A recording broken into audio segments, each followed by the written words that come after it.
Bonjour à tous, c'est Roland pour une nouvelle analyse technique. Ce soir on va voir la paire euro-dollar, donc chose que je ne fais pas souvent depuis quelques temps. Alors il y a vachement de volatilité là en ce moment et ça sur toutes les paires. Donc ça bouge pas mal, surtout euro, euro GBP, je sais plus trop ce qu'il y a, enfin ça bouge vachement. Donc à quoi c'est dû? Alors globalement dans l'ensemble on a quand même des mauvaises news sur l'euro dollar, autant sur l'euro que sur le dollar, mais peut-être un peu plus sur l'euro.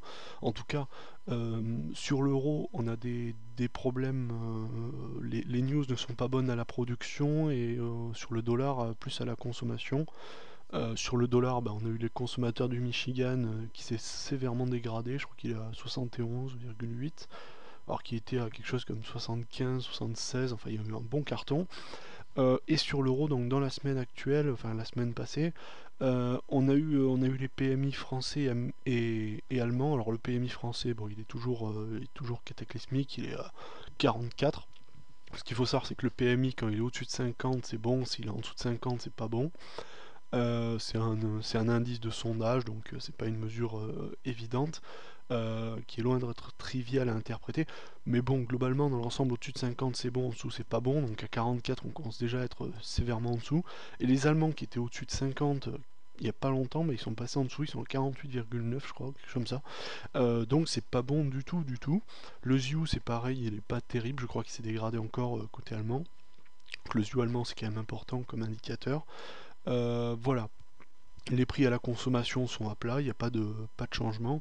Ils bougent pas, donc logiquement ils sont censés augmenter, mais bon, s'ils restent, au moins tant qu'il n'y a pas de la déflation, on va pas s'en plaindre. Et aux États-Unis, la production n'a pas l'air, j'ai plus les news en tête, mais ça a pas l'air d'être cataclysmique. Par contre, la consommation, c'est pas terrible, terrible.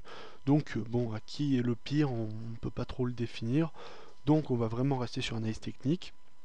Et donc je reprends la figure que j'avais précédemment exposée, donc ici notre ETE inversé qui s'est faite, qui a été brisé dans cette zone avec un pullback qui s'est bien réalisé. Puis après on a eu un très fort pullback au-dessus avec une nouvelle ETE, mais cette fois-ci pas inversée. Donc vous la voyez, hein, ici une tête, ici, l'épaule ici, tête épaule ici, épaule ici. L'objectif de l'ETE a été atteint, puisqu'on voit ici, on reporte on est bien, on a bien touché l'objectif de la TE, même en prenant le haut de la mèche, vous voyez qu'on descend. En plus de ça, il y a du support, il y a de quoi faire, hein.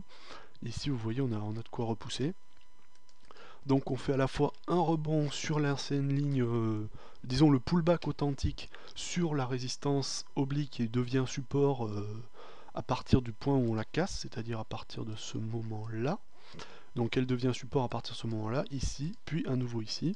De plus, on a, comme on le constate, une belle bougie haussière. Alors voilà, je sais pas si ça veut dire grand chose parce que dans le mouvement actuel, et puis il y a aussi Chypre. Alors Chypre c'est quelque chose de spécial, mais je pense pas que Chypre, de toute façon, vu comment est traité le cas de Chypre, il y a deux possibilités. Enfin, il y a deux possibilités. Soit ils font un carton général sur leur dépôt, donc ce qui était prévu par la BCE, le FMI et l'Union Européenne globalement. Et donc à ce moment-là, ils ont l'aide de 10 milliards. Alors il faut savoir qu'ils prennent 10 milliards d'euros d'aide, sachant qu'ils ont un PIB de 25 milliards. Hein. C'est quand même presque la moitié. C'est comme si à la France on prêtait quelque chose comme 800 milliards d'euros, quoi. Je veux dire, c'est un gros prêt. Normalement, ils s'en sortent avec un prêt comme ça, sachant qu'ils ont une dette de 15 milliards. Si avec 10 milliards d'aide, ils n'arrivent pas à s'en sortir, c'est qu'il y a quelque chose quand même. Hein.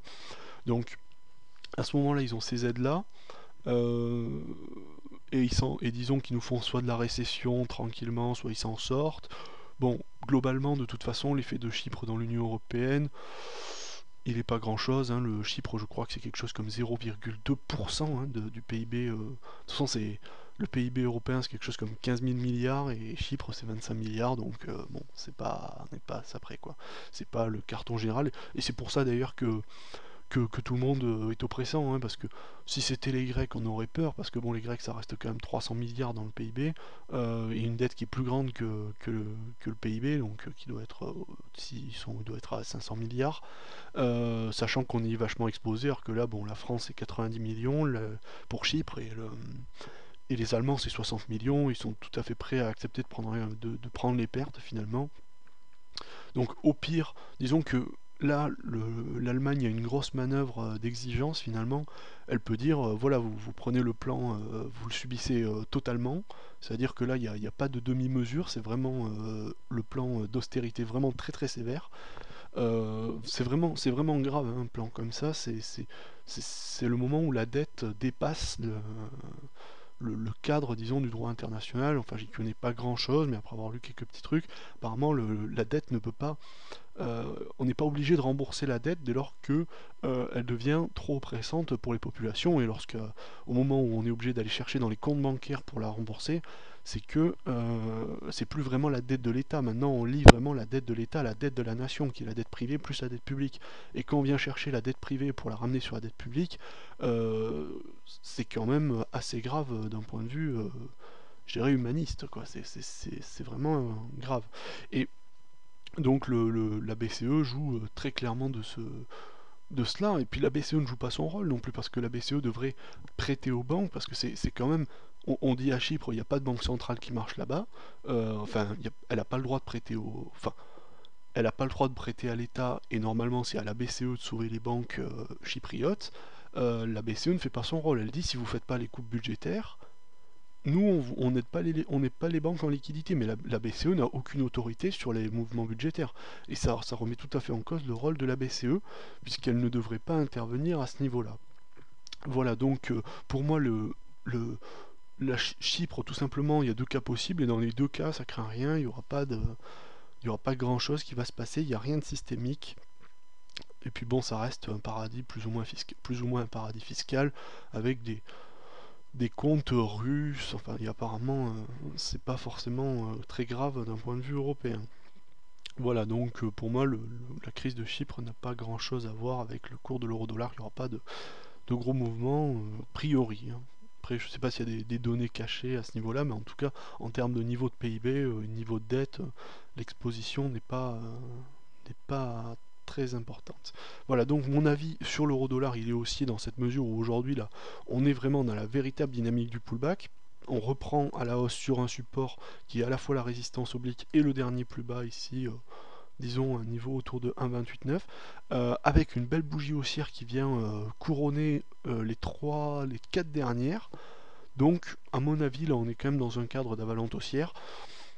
On a on a un bon cadre de reprise, à mon avis, à la hausse, même si dans la volatilité actuelle, je pense qu'il faut faire attention. En tout cas, les stops, à mon avis, je pense que là, sur l'euro-dollar, si on veut un stop prudent, on se met en dessous on se met à 1,28, je pense, pour limiter les débordements. Si on passe en dessous de 1,28, moi, mon scénario, je le dis tout de suite, en dessous de 1,28, mon scénario, je le garde plus valide.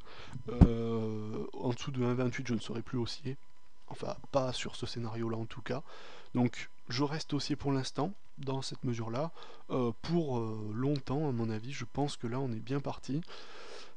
Pour le dernier plus haut, je pense que 1,37,5 c'est faisable, et si on prend l'objectif entier de l'ETE inversé, bon là ça devient trop haut pour être,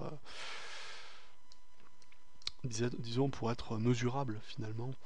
Ce serait au-dessus de 1,4, on n'y est pas encore, je pense que 1,37,5 ça me paraît être un gros objectif. Le dernier plus haut globalement, hein, de toute façon 1,37 ça me paraît un gros objectif. 1,35, 1,37 on sera déjà bien.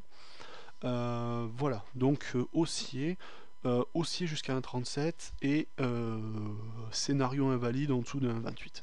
Voilà, j'espère que cette vidéo vous aura plu et je vous dis